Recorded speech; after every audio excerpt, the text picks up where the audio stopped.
Hey, good evening. Thanks for tuning in. I'm Jake Ward in for Gadi, Schwartz, and I'm coming to you from San Francisco. Here are some of the stories we are watching tonight, starting with the debate over immigration, which is hitting a fever pitch. Not only are we seeing rising levels of southern border crossings, but a number of cities hundreds of miles away say they are being overwhelmed by a migrant surge. The city of Chicago, with all these challenges, has created 23 shelters. The state has not created one. And with Venezuelans making up the bulk of these migrants, the Biden administration will begin flying them back to their troubled home country. And can all the talk about Donald Trump becoming the next Speaker of the House be put to rest now that he's thrown his support behind somebody? I've talked to President Trump about this and all kinds of issues. So, and broadly, is he supportive of your run? Well, I mean, I don't want to say anything, but I had a great conversation with the president. Negotiations seem to be back on track between Hollywood actors and the studios. Will this latest round of talks be the last one? And we'll tell you why Amazon is sending thousands of satellites into space, launching a rivalry with Elon Musk in the process.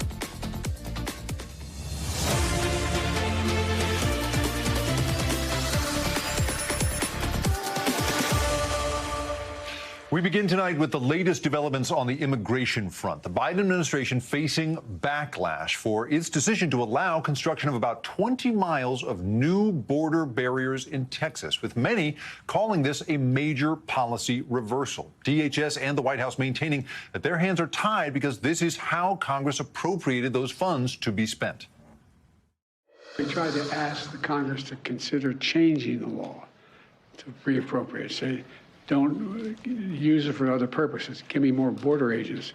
Give me more technical capabilities to detect fentanyl and the like. That's what I wanted to do. But that sentiment is not turning down the heat. Even Mexico is calling this new announcement a backward step. Here is how Mexican President Obrador criticized it earlier today. We can't solve this problem with just forceful measures, by keeping people out with walls, militarizing the border. Meanwhile, thousands of people are still crossing the southern border every day. CBP putting that number at 10,000, and that was just on Wednesday. NBC's Morgan Chesky has the latest from Mission, Texas, in the Rio Grande Valley.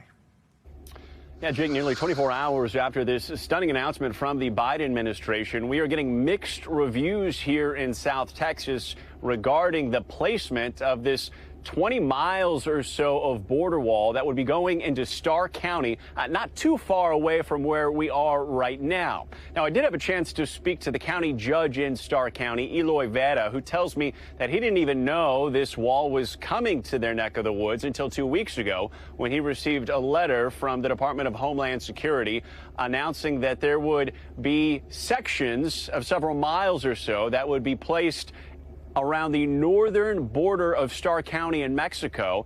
But he said the map that was provided was vague, and as of today, he still doesn't know exactly where this wall will be going. One of his big concerns is the fact that the Biden administration waived 26 federal laws in order to make this happen. Some of those, including environmental laws that could impact potentially wildlife or endangered species here. But the judge said that he would much rather have seen the money for this wall go towards hiring more Border Patrol agents or perhaps a higher tech solution such as cameras on the border. Now, in the meantime, we heard again today from President Biden saying that this was because the money was appropriated back in 2019 and that the White House was legally required to spend this money by the end of the fiscal year. That is September 30th. So essentially, the White House ran out of time to fight this issue or debate it any further. In the meantime, there's been no firm timeline on when this proposed section of wall would be going up. We did hear from several people in McAllen who say that they're hopeful it will curb some of the numbers of migrants they've seen here. We know the Rio Grande sector has faced really an overwhelming number. DHS puts that number at 250,000 migrants trying to cross the Rio Grande sector here in South Texas over the last year. Again, to the north of us in another sector in Del Rio and Eagle Pass, we've seen migrant surges there. So the problem is very real here along the Texas border, and many while they're initially optimistic about another border barrier going up, they know that this potentially could be just a drop in the bucket in a bigger solution to a bigger problem. Jacob. Morgan Chesky in Texas tonight. In Washington, with the big vote scheduled for next week, lawmakers on Capitol Hill are readying for the fight over the next Speaker of the House. But an outsider, a private citizen, is dominating that fight. And that, of course, is former President Trump. First, his name was thrown around for the position itself. But last night, he seemed to take himself out of the running by endorsing Republican Congressman Jim Jordan of Ohio. He posted this rather lengthy paragraph on Truth Social detailing Jordan's achievements and ending with, quote, "He will be a great Speaker of the House and has my complete and total endorsement." Trump is also expected to visit the U.S. Capitol early next week. That's the first time we'll see him there since the January 6th attack on the Capitol. One lawmaker called the visit a bid to unify the Republican Party. Meanwhile, the number 2 Republican leader, Steve Scalise of Louisiana, is also vying for the Speaker's gavel, and both Jordan and Scalise met with members of their party today to make their case. NBC's chief Capitol Hill correspondent Garrett Haake has more. Jake, after that big endorsement news overnight with Donald Trump backing Jim Jordan, most of the other activity in the speaker's race today was behind the scenes. The two main candidates, Jordan and Steve Scalise, meeting with these different subgroups of Republicans, Republicans from Western states, Republicans who consider themselves more Main Street minded economically, and Republicans in the freshman class. And to me, that's probably the most interesting group. There you've got all these folks from New York and from California who are really the majority makers. A lot of them won in Joe Biden districts. They're the ones who probably have the most at stake about picking who the next speaker will be. And in many cases, they're the ones who are most loyal to Kevin McCarthy. He raised a ton of money for them, and he really tried his best to protect them from dangerous votes. Now, McCarthy made some news today, too, after it was reported that he was considering doing what most of his predecessors have done after losing the speakership in one form or fashion and resigning. Well, McCarthy marched out, turned to the reporters who were outside his office, including me, and had this to say about his future plans. Not that I want to talk to you, but someone put something on I'm resigning. I'm not resigning. I got a lot more work to do. So. You're not resigning? No, I'm not resigning. So you'll stay the entire term? I'm staying, so don't worry. McCarthy went on to say that he plans to run for re-election next term. Now, I got to say, Jake, that's what you would expect anybody to say so that they don't get treated like a lame duck now. We'll see as we get closer to the end of the year, maybe when they go home around the Christmas break, whether Congressman McCarthy still feels the same way, having lost the trappings of the speakership and leadership, which he's been in for most of the time he's been in Congress. But for now, he said he's focused on helping the party and seeing whoever the next speaker will be get elected. Jake. Garrett Haake in Washington. Garrett, thank you. Just hours ago, a major breakthrough out of Detroit. The United Auto Workers strike will not expand to more plants this week. Union President Shawn Fain said it was all thanks to a pivotal concession from General Motors. We were about to shut down GM's largest moneymaker in Arlington, Texas. The company knew those members were ready to walk immediately. And just that threat has provided a transformative win. GM has now agreed in writing to place their electric battery manufacturing under our National Master Agreement. For more, here's NBC's Jesse Kirsch. Jake, a potentially historic update from today's announcement from the UAW. So the union's president, Shawn Fain, announced today that there is no further expansion of the strike at this point, with progress being made with all of the big three, General Motors, Ford, and Jeep owner Stellantis. The union's president also said that it has secured in writing from General Motors that electric battery manufacturing will be part of a national agreement. GM, for what it's worth, is not confirming or denying this at this point. They put out a statement that would not confirm or deny. I followed up asking again. The company still would not confirm or deny if this is in fact true. But what this would signal is protection for the union in the electric vehicle space, which is something that is still developing. It's something that we see in front of us now, but it's also something that is off in the future. And as production shifts more toward electric vehicles, there is concern about union jobs going away because these vehicles could require fewer parts to be made, so that could mean fewer jobs. There also is a need for battery production, and that's something that we're seeing more coming online in the United States. Some of it is still not online at this point, but as those new jobs are created, there's a question on if those jobs will be union jobs. And so what the UAW appears to have done here is gotten itself a seat at the table, if you will, when it comes to General Motors battery facilities in the future. And that's something that is very much about the future of this industry, and that's something that could put pressure on these other companies. All of this coming as the stalemate continues. We do not have tentative agreements or finalized agreements between the big three and the UAW at this point, and by at least one estimate, this strike is already costing billions of dollars, and again, it is not over yet, but potentially something really significant came to be today. Jake? Jesse Kirsch in Michigan. Jesse, thank you. And of course, the auto workers strike is not the only labor action we have been following. The SAG-AFTRA strike is still going strong, but we may be seeing progress there too. Even though the Hollywood writers' strike ended last week, the actors have been on the picket line for 3 months. So far, negotiations have been stop and go, but earlier today, the studios and streamers met with the union, and talks are expected to continue on Monday. Here with the latest is NBC's Dana Griffin. Dana, great to see you. Tell us a little bit about what you know. Where do negotiations stand right now? So we've learned that talks are proceeding calmly. And earlier this week, SAG-AFTRA met with top media executives, according to the LA Times, for the first time. And this includes Walt Disney's Bob Iger, Netflix's Ted Sarandos, David Zaslav with Warner Brothers Discovery, and NBC Universal's Donna Langley. NBC Universal is the parent company of NBC News.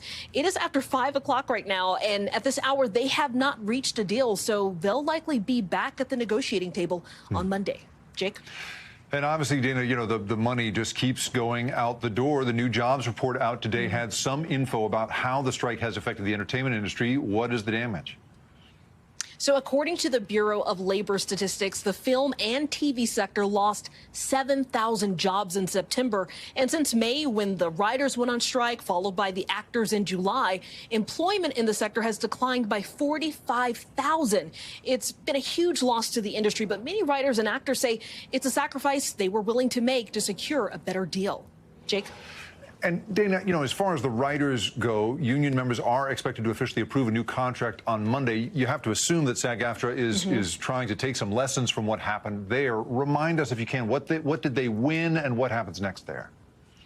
Yeah, so there were compromises made on both sides, but the writers got a lot of what they wanted. That was, at one point, non-starters for the studios and streamers. So this new 3-year contract includes increases in wages, minimum staff in television writers' rooms, depending on the number of episodes, bonuses based on the success of streaming shows, and companies must disclose to writers if any material given to them has been generated by AI. And the writers' deal could partially serve as a framework for actors as they continue negotiations. Back to you.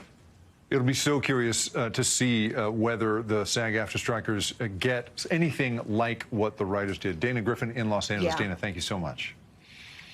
All right, we've got a lot more to get to this evening. We've got new details, for instance, about Hunter Biden's indictment, what his lawyers are now asking for from the court.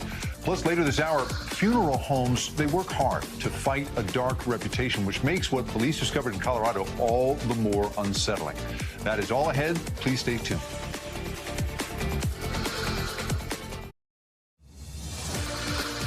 Welcome back. Here are some of the other headlines we are watching tonight. According to a new court filing, Hunter Biden will ask a judge to throw out his federal indictment on felony gun charges. His lawyers argue that the agreements reached during his failed plea deal earlier this year remain in place and should have prevented those gun charges. This comes after he pleaded not guilty earlier this week during his arraignment. The IRS says former Trump attorney Rudy Giuliani owes them over $500,000 in federal taxes. Because of it, the IRS has placed a hold on his property in Florida. His spokesperson says Giuliani already has an agreement in place to pay off that liability. Job growth much stronger than expected last month. The Labor Department says payrolls increased by more than 300,000. Job gains were seen mostly in hospitality, government, and healthcare. The unemployment rate stayed the same. And why is Simone Biles the greatest of all time? A vivid reminder today when Biles won her 6th all-around gold medal in a world championship. That is a staggering achievement. She is the first gymnast in history to do it. This also marks her 27th world medal and breaks the record for total world and Olympic medals combined. And you still have a chance to put your bid in for $1.4 billion. Tomorrow night is the next Powerball lottery drawing after no one got the lucky draw on Wednesday. This is now the 3rd largest Powerball jackpot ever and the 5th largest in U.S. history. Friendly reminder, your chances are still about 1 in 292 million. Remember during the 2020 election when fake electors voted for Donald Trump in 7 different states, despite the fact that Joe Biden actually won? Well, today, 2 of those fake electors in Michigan tried to get their charges dropped. It did not work. The judge swiftly denied the request. And both of the fake electors are facing 8 different felony counts, including forgery. Their teams tried to argue that they were brainwashed, which echoed comments made by Michigan's Attorney General last month. NBC's Shaq Brewster has the details. Good evening to you, Jake. Look, the bottom line here is that these cases will move forward. After nearly an hour of arguments in the courtroom behind me, the judge here ruling that it would be premature and essentially inappropriate, in her words, to dismiss these charges against 2 of the 16 fake electors in this case before any evidence has been even brought before her. But you heard the defense attorneys, even in motions before this trial, bring up and really take issue with comments from the state attorney general, the lead prosecutor here who brought these charges in the first place, and comments that she made back in September when she essentially said that these fake electors were brainwashed and that they genuinely believed that Donald Trump won the election. The problem, in the words of the defense attorneys, is that that undercuts the arguments that were made in the 8 felony counts and allegations against these defendants. They say that these charges require an intent to commit fraud against the state of Michigan. I had a conversation with one of the attorneys afterwards who plans to bring this up, or at least reserves the right to bring this up in the future. Listen to a little bit of what he told me. Why do you think the attorney general's comments were so wrong, in your opinion? I think that just at a basic level, you cannot say that someone committed a specific intent crime and then later in a public way say that the specific intent was not there. You can't have it both ways. In court, that attorney surprisingly withdrew his motion to dismiss, saying that he was working to gather more evidence to potentially see if the attorney general made similar comments and then perhaps present that motion again before the judge. But the judge also denied a motion to sever his client from the other 15 defendants, also signaling that it was a bit premature in the process to do so. And one point here, while Michigan was the first state to charge these fake electors in this alleged scheme to overturn the 2020 election, they are no longer the only state. We know that in Georgia, that Fulton County indictment that we saw in August, that included indictments against 3 of the fake electors there. It's just a sign of how many states are looking into this, and you'll see action not just here in Michigan, but potentially across the country. Jacob? Shaq Brewster at the courthouse. We've got new details tonight on that crippling cyber attack against several hotels and casinos in Las Vegas last month. Officials at MGM Resorts say the hack cost them, and I'm not kidding here, about $100 million. NBC's Miguel Almaguer has more on the fallout. A string of casinos has lost big in Vegas, and also critical customer data was stolen, driver's license and social security numbers. But it's the eye-popping number that the MGM has lost that has many talking on the Vegas Strip. For one major Vegas resort group, the losses are huge after a September cyber hack on MGM Resorts wreaked havoc on the chain's dozen properties. We're learning the damage and cleanup from those attacks will cost the casino and hotel chain over $100 million. A company of MGM's size should have the proper protocols in place to be able to prevent this type of attack. In a statement, the company admitting hackers obtained information from customers who stayed at their resorts before March 2019, including names and contact information, as well as driver's license numbers and a limited number of Social Security and passport numbers. However, MGM says because of its fast response, customers' payment card information and bank accounts were not compromised. MGM CEO Bill Hornbuckle telling customers, "We regret this outcome and sincerely apologize to those impacted," adding, "Your trust is paramount to us." The aftermath taking an ongoing toll on the company.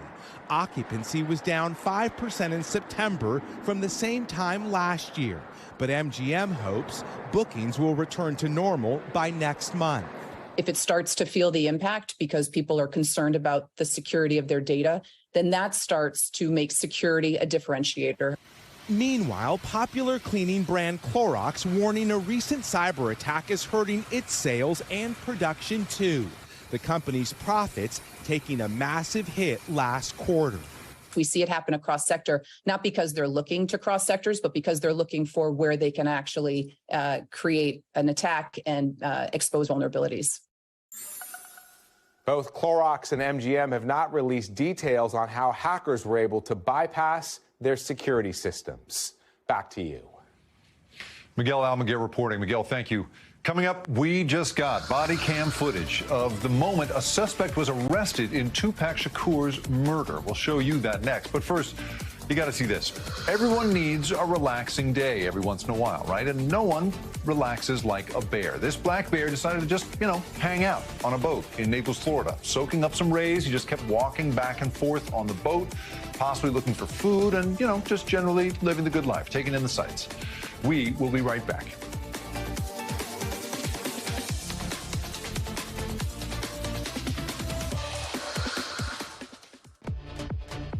Welcome back. Here are some of the stories happening out west that we are following. A hearing in the shooting death on the film set of the movie Rust took place today. A judge ordered the film's producers to hand over copies of its agreements with actor Alec Baldwin. Baldwin was initially charged with involuntary manslaughter, but that charge was later dropped after further evidence showed that he might not have been able to pull the gun's trigger. Helena Hutchins, the film's cinematographer, was killed when the gun Baldwin was holding went off during rehearsal. Hannah Gutierrez-Reed, the film's weapons expert, has been charged with involuntary manslaughter. Prosecutors say she became guilty of criminal negligence when she accidentally loaded a live round into Baldwin's gun. The LAPD has gone back on its plan to use lasso-like whips on its Metro system. The handheld weapon fires a cord that wraps around a person's legs. It was approved by the Los Angeles Police Commission back in August, but here's the thing. They did not advise LA Metro of their plans until after the fact. And the search continues in the Rocky Mountains for a hiker who's been missing for a week. 49-year-old Chad Pollins disappeared while on a 28-mile loop on the west side of the park last Wednesday. So far, rescue teams have searched using heat-sensing technology by air and dog teams on the ground. Police in Colorado are investigating a funeral home for improper storage of at least 115 bodies. This story is disturbing. I want to warn you. It all centers around a building owned by the funeral home, which billed itself as offering environmentally friendly burials. Deputies went out there on Tuesday and then returned the next day with a search warrant, and that is when they found the remains. Neighbors in the area had reported a terrible smell coming from the building for days. When the wind comes the right direction, every now and then we could smell something. My husband has for a little while, about the last 2 weeks, and I just noticed it a couple times. But we just thought it was a dead animal somewhere, that was rotting that we could smell. NBC's Steve Patterson joins us now. Okay, Steve, I have to say I'm a little apprehensive. I mean, what really went down here, and what do police mean by improperly stored? Yeah, so Jake, it all starts with that horrible smell. It's been described as abhorrent. Neighbors kept smelling it. They thought maybe like that neighbor you just played for us, thought it was maybe a dead animal. Penrose is a town of about 3,000, so it's a rural community, so maybe it was a septic tank issue. But no, everything pointed to the back of this funeral home that you're seeing on screen, 2,500 square foot facility. Police are short on details simply because they don't want to disturb the families. That's how bad this was. So we don't necessarily know what led to the conditions that led to the improper storage of these bodies. In fact, there's an anecdote that is so bad I don't want to repeat it, but I think it tells a little bit more about the scene. The scene's so awful that the sheriff there says that one of the first responders, an EMT, went in and had to be treated for a rash. So here's the sheriff on a little bit more on how horrific things were when they stumbled upon this. Listen to this. The area of the funeral home where the bodies were improperly stored was horrific. Dignified treatment of the deceased is our next priority. According to the sheriff at that press conference, the funeral home director is cooperating and communicative with police. He's helping with the investigation. So we should learn a little bit more about what led to this. But beyond that, police are now just focused on getting inside there, identifying the bodies, and recovering those bodies. Jacob? Wow, Steve, I mean, you know, funeral homes, obviously, right, are held to this certain standard. Is this one still open for business? So right now, if you were to go there, you would find a huge canopy around this building. It is shut down because of all the work that they have to do with DNA to try to identify and recover these bodies. The FBI has now been called in to do some of that work, but this is grueling, heartbreaking work that will probably take months. Meanwhile, we spoke to some neighbors in the area who say that this was a great business, this green funeral home, so no embalming fluids, no metal caskets. They work to sort of restore a body to its natural state by these sustainable burials. Here's one of the neighbors and one of the business owners around that area that describes the business. Listen to this. They are amazing. They do great work, and I believe in what they believe. Non-chemical embalming, you know, he's done just shroud burials, so it's not, doesn't put stuff in our drinking water. And Jacob, so far, no charges, no arrest, no discovery of what sheriffs described as criminal activity, although we don't know how far this is going to progress and how long along the timeline we are to the possibility that prosecutors get involved. Jacob? Steve Patterson with a gruesome assignment for us tonight. Steve, thank you so much. Now, it is strangely warm here in the Bay Area, but for large parts of the country, this weekend will finally start to feel like autumn. NBC's meteorologist Bill Cairns has more on what kind of weather we can expect from coast to coast. Bill? Well, good evening to you, Jake, and all eyes are going to be on New York City once again. It's only been 7 days since that historic rainfall event and flash flood in New York City. You know, the one that had like the water going in the waterfalls? Well, once again, the threat is up for the New York City area, the 5 boroughs, areas of Northeast New Jersey, Hudson Valley, portions of Nassau County, and also Western Connecticut. 16 million people are included in this. The ground is saturated from last week's rain, and we have the possibility of more tropical downpours Saturday morning.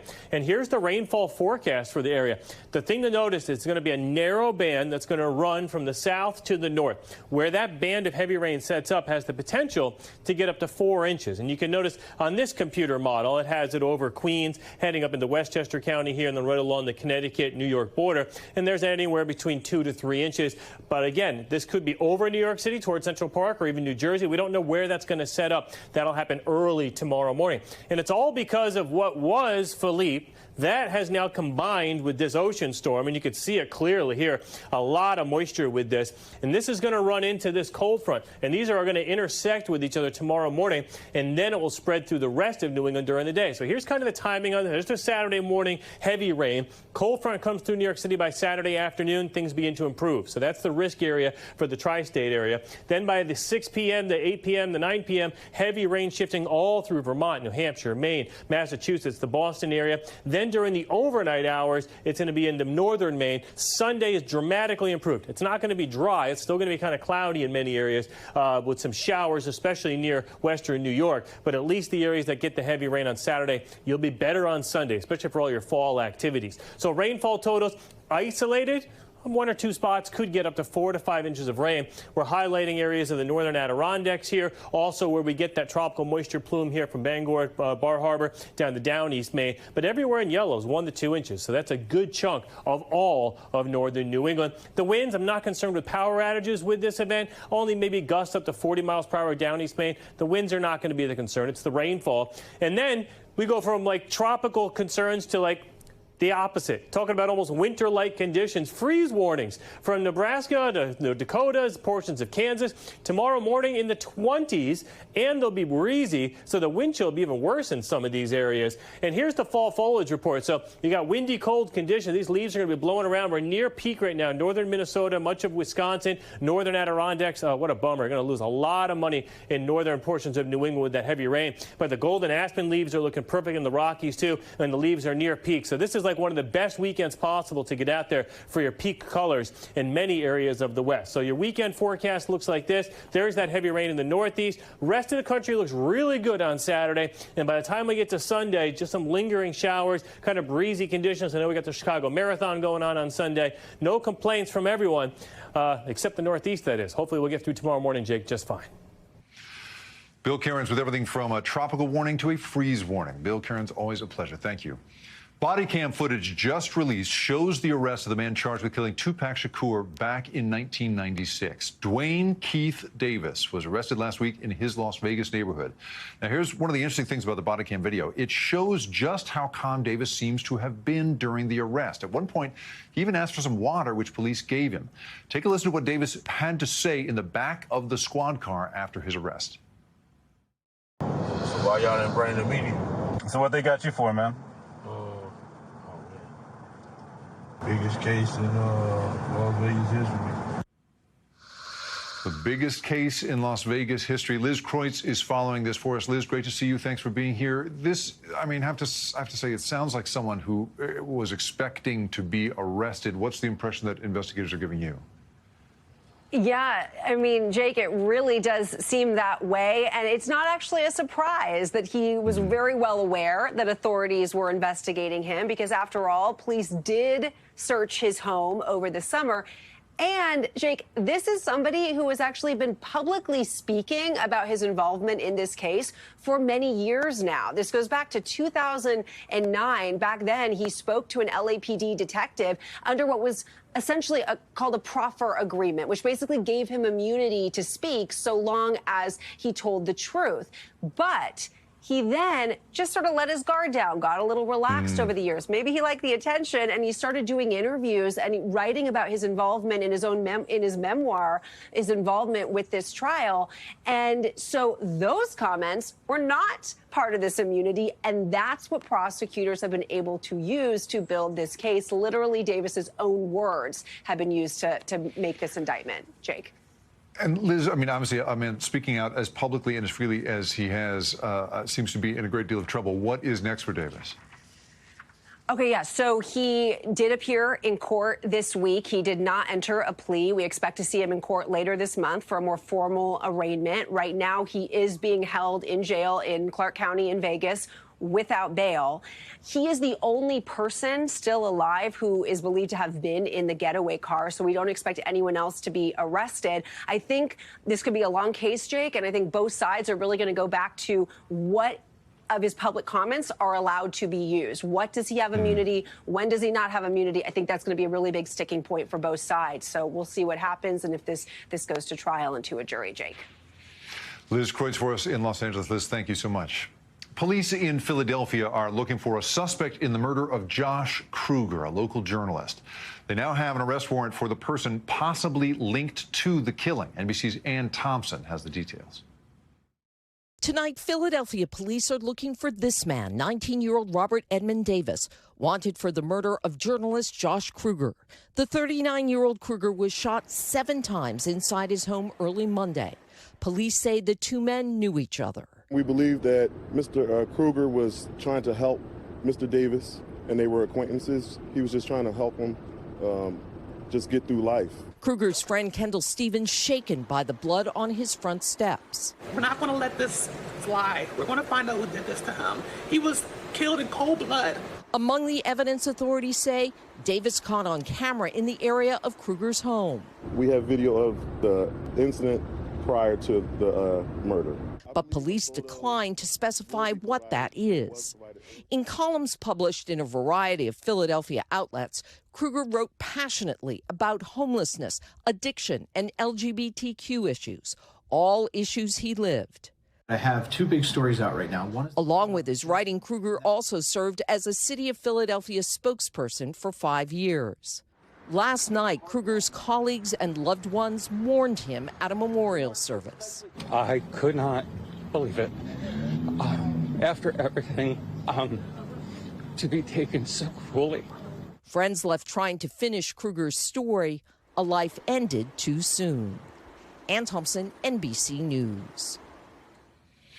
This is the last day of Banned Books Week. If you haven't heard of it, it kicked off in 1982, and it's been bringing people together from across the literary community to stand up for free expression. And this year, more than ever, it's getting even more attention. A growing and alarming number of books are being challenged and banned at schools and libraries. And that's where the banned book truck comes into the picture. NBC's Noah Pransky has more. The bandwagon, get it, the banned book wagon, is on a mission this week, providing pushback where the list of banned books is growing. People have been walking up, driving by, waving, clapping, giving thumbs up. This day's stop, Nashville, Tennessee, where state lawmakers and conservative groups like Moms for Liberty are trying to remove hundreds of titles from schools and public library shelves. The bandwagon pulls up to hand out some of those very same titles. The biggest issue is the books that tend to get challenged or banned are by and about communities that are marginalized. Joelle Herr owns a local bookstore here that's hosting the wagon, which is organized by publisher Penguin Random House and a handful of nonprofits. Banned books is one of our top priorities, sort of educating the public about the dangers of censorship. You might recognize some of the books banned in various parts of the country. They include critically acclaimed works like The Kite Runner and Maya Angelou's I Know Why the Caged Bird Sings. Hello, let's read banned books, right? You want the rainbow? Yeah, I got you. Ooh. The day, not only a call to action, but also a celebration of free speech. I'm not the devil on your shoulder. I'm a musician, but I'm also a writer, and I love books. My friends got some other books we're all going to exchange. A lawmaker stopped by.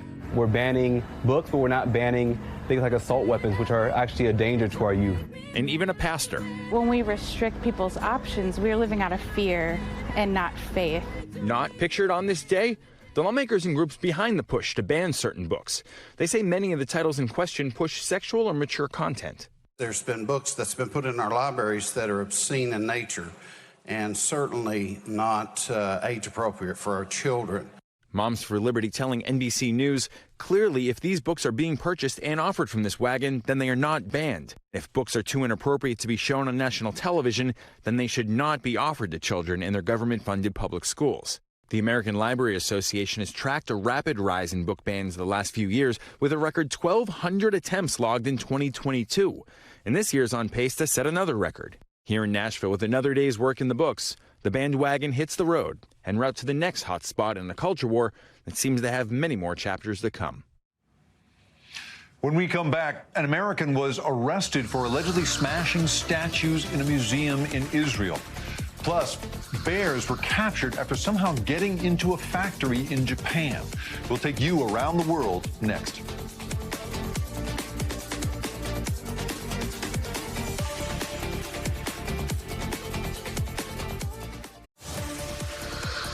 Welcome back. Let's take a quick look around the world in 80 seconds. In India today, a fire broke out in an apartment building in Mumbai, killing at least 6 people and injuring 38 others. It took firefighters several hours to put out the flames, which started on the ground floor in shops. The cause is under investigation. An American tourist was arrested yesterday in Jerusalem for allegedly damaging ancient sculptures. Police said the man defaced the statues at the Israel Museum because he viewed them as, quote, idolatrous. The suspect's lawyer claims his client was suffering from Jerusalem syndrome. It's a condition that allegedly causes people who visit Jerusalem to believe they are figures from the Bible. I'll be reading about that all night tonight. He remains in police custody. 3 bears were captured and killed in northern Japan after they made their way into a factory. The bears, believed to be a parent and 2 cubs, were spotted in a town where there have been a growing number of bear attacks. An Iranian human rights activist, Narges Mohammadi, has won the Nobel Peace Prize for fighting against the oppression of women. The 51-year-old has been arrested 13 times and sentenced to a total of 31 years in prison and 154 lashes for her work. The Norwegian Nobel Committee said her bravery and struggles have come with tremendous personal cost. Britain's intelligence agency says Russia may be planning a new attack in the Black Sea. It claims that Russian President Vladimir Putin is preparing to target civilian cargo ships and pin the blame on Ukraine. But the agency has not provided any evidence to back up that allegation. NBC's Raf Sanchez has more. Hey there. When we talk about what's going on in the war in Ukraine, we tend to focus on what's happening on land, but there have been a lot of developments at sea recently, including this newly declassified British intelligence alleging a Russian plot, to attack civilian cargo ships carrying Ukrainian grain into the Black Sea. Now, the British are saying that this is part of Russia's campaign to strangle the Ukrainian economy, of which grain exports are such an important part. But this kind of attack, if it happens, could have worldwide impacts. Countries around the world, especially poorer countries in Africa, depend on Ukrainian grain. Ukraine is sometimes known as the breadbasket of Europe.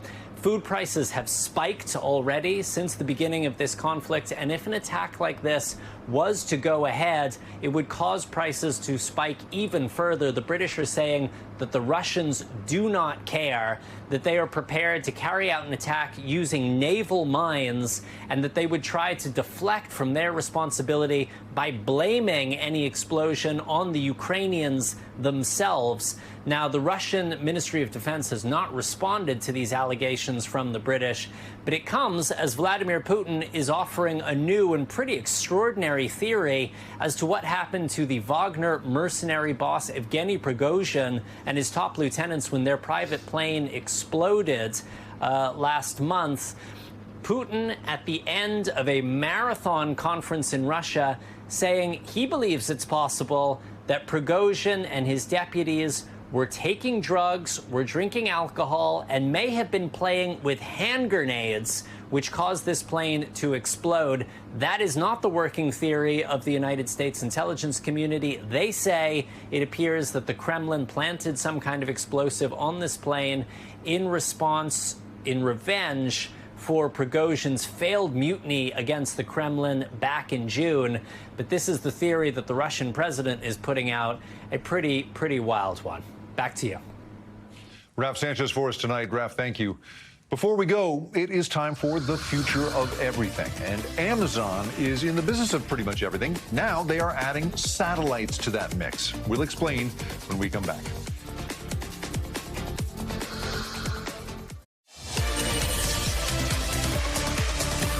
And it looks like billionaires Jeff Bezos and Elon Musk are moving their rivalry to space. Well, really to Earth's lower orbit. Earlier today, Amazon strapped the prototypes of its highly anticipated satellite internet system onto an Atlas V rocket.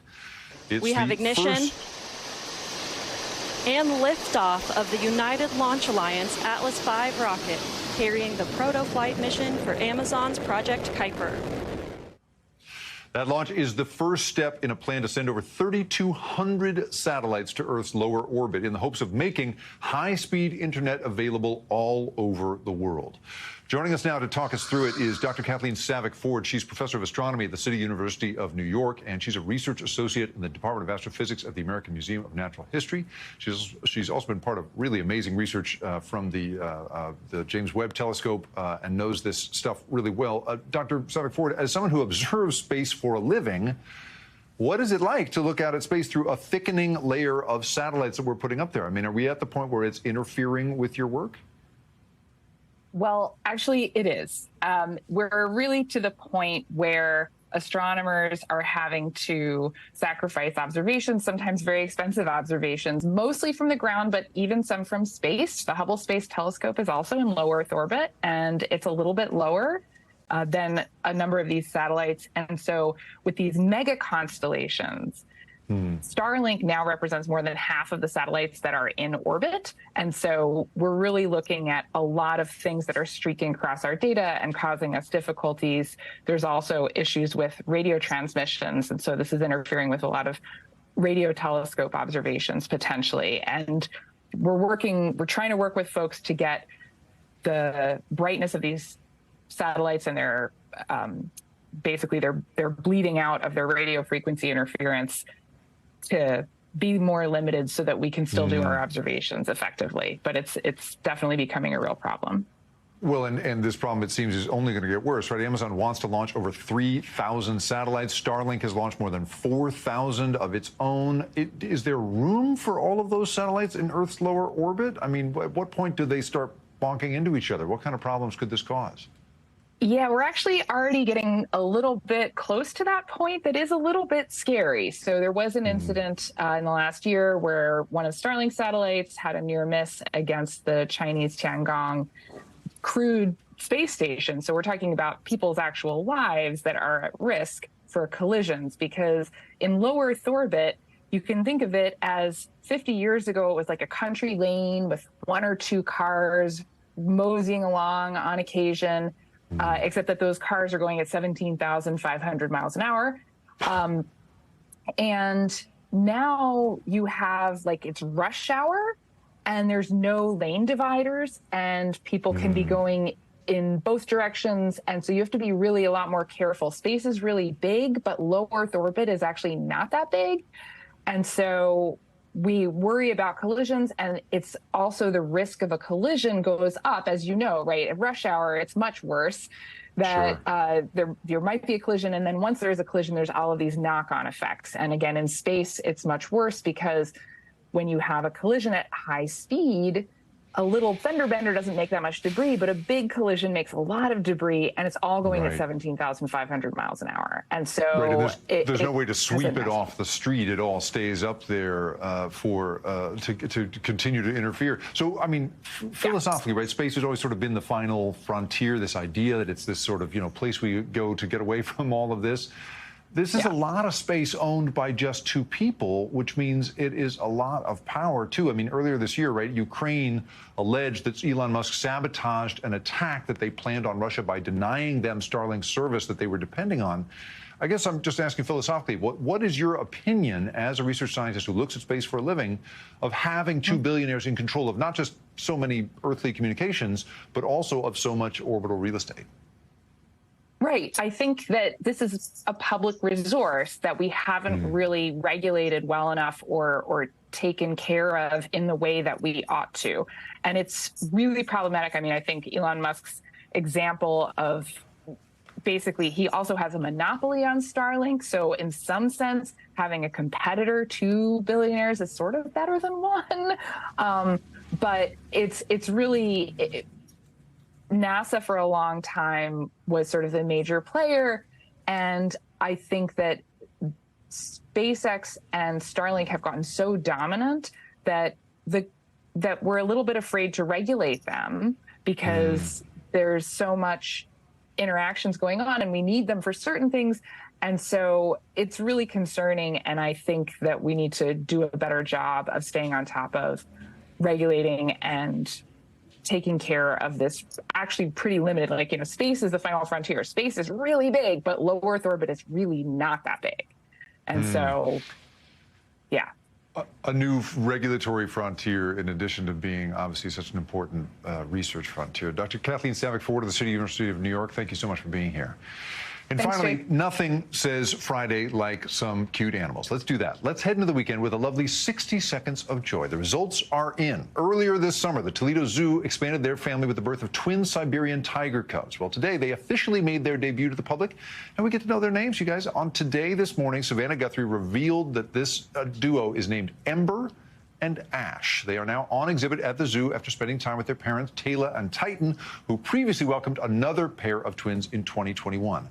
Meanwhile, over at the Philadelphia Zoo, it seems the hippos are real excited about spooky season. The zoo shared this video to social media of these hippos named Una and Cindy crunching on pumpkins to celebrate fall. The hippos were already pretty famous around the zoo, and now they are becoming global superstars. But the fame is not new. They went viral last year for doing this same thing, just doing what they do, showing off the strongest bite power of any land animal. Hippos are awesome. That does it for us tonight.